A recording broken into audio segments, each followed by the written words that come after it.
Inland, Ohio, over KDO 94 from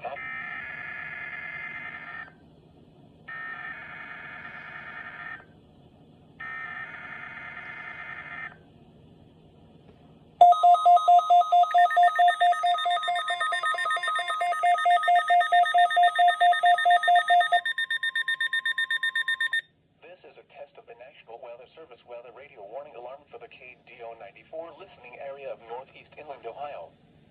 During potentially dangerous weather situations, specially built receivers are automatically activated to warn of the impending hazard. Tests of these receivers are normally conducted by the National Weather Service every Wednesday between 11 a.m. and noon.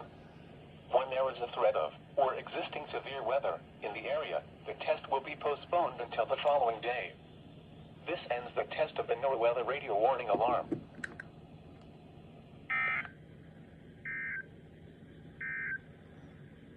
This is NOAA weather radio.